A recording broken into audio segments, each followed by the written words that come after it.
The recently emerging phenomenon of social networking has become a new cornerstone in clearly defining the topic of interpersonal relationships. Social relationships have taken over a third, if not even a half, of all our connections with the outside world. Social media has radically changed the way of people interaction. On the one hand, they have made long-distance communication more easier, allowing users to keep in touch with family and friends in the long distance regardless of physical distance. But on the other hand, the quality of interpersonal relationships became more effective because of virtual communication can be replaced by the real human interaction. So let's delve into this problem together, guys.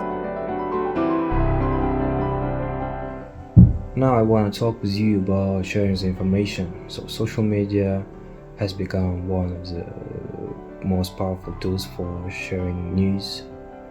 You can share with any news, any information with your global audience instantly, and this not only democratizes access to information but also creates problems with fake news, fake information, and manipulation with that information. So nowadays, fighting against disinformation become one of the main challenges for social media platforms. This problem in turn causes the next problem: control and censorship of content. Content management on social media platforms raises questions about censorships and freedom of speech.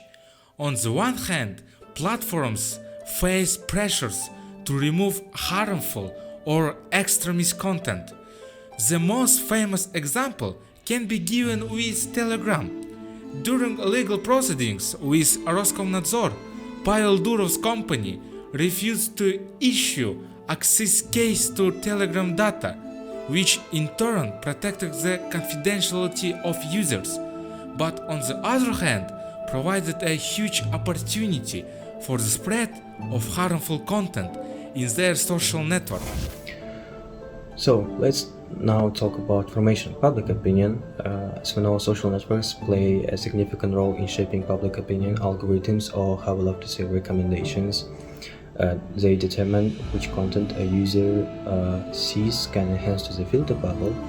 As a result, people see only information that confirms their existing views,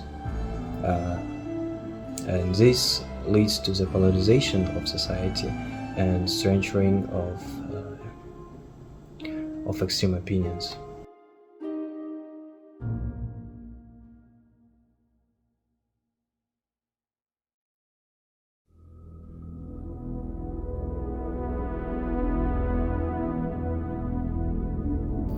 The quote "Hell is other" by Jean-Paul Sartre in the play Behind Closed Doors is often interpreted as expressing the idea that interpersonal relationships can be source of suffering, conflict, and misunderstanding. And in the context of influence of social medias on the society, this quote can be interpreted as falling into the cauldron.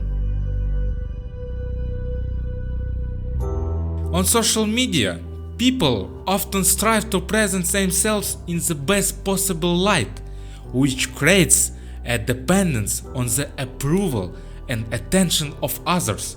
This term is called dysmorphophobia. Looking at the ideal life of other people on the internet, we voluntarily begin to drive ourselves into depression and try to limit other entities. This need for validation can lead to feelings of self-dissatisfaction and hell due to the need constantly live up the expectation of others, which ultimately destroys our self-will and our existence.